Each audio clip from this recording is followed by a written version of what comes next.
Maya Baum. Hi, can you hear me and see me? That was yes, I was muted. So you could not hear me.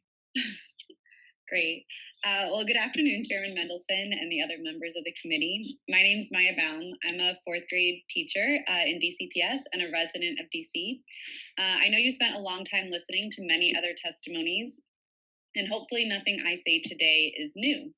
So I've been a teacher in DC for 8 years. I moved back here after getting my undergraduate degree and my master's degree in teaching.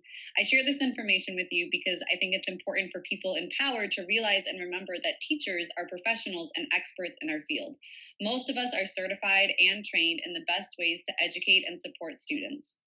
Since the pandemic, teachers are not okay. We are being tasked with stricter curriculum that does not allow us to adapt to the needs of our students and to our professional insight. I don't feel like I even have time to teach because we're constantly being forced to administer different assessments that continue to tell us the same thing we already know, which is our students are struggling. But I don't need to give an RCT or an ANET to tell you that. Yet it seems no one who makes policies cares what I have to say as the professional in the field. We would rather listen to test scores, which should be one marker we use, but has now become the only marker we listen to. And as others have stated, this is the opposite of equity, but rather the way we uphold systems of racism and oppression. I would love to help my students learn. It's why I'm a teacher. But that requires time for me to plan, and time for me to teach, and time for my students to practice and learn. Yet DCPS and the city of DC does not seem to think that teaching and learning require time.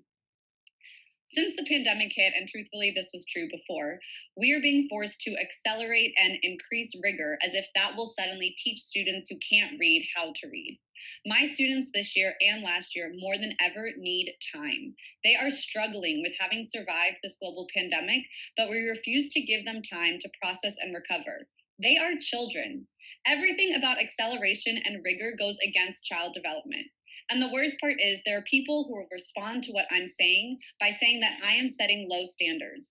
And to that, I say, how dare you? How dare you assume that I don't want my students to succeed? How dare you assume teachers are making decisions based off of laziness rather than our professional expertise around child development and pedagogy?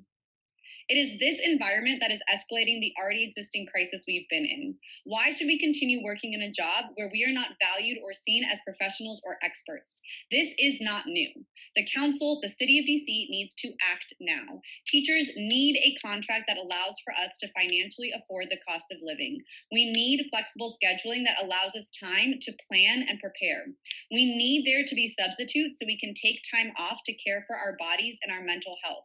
We need there to be real professional development that we choose that's based off of what we need to better our teaching and learning rather than the forced BS we are required to attend.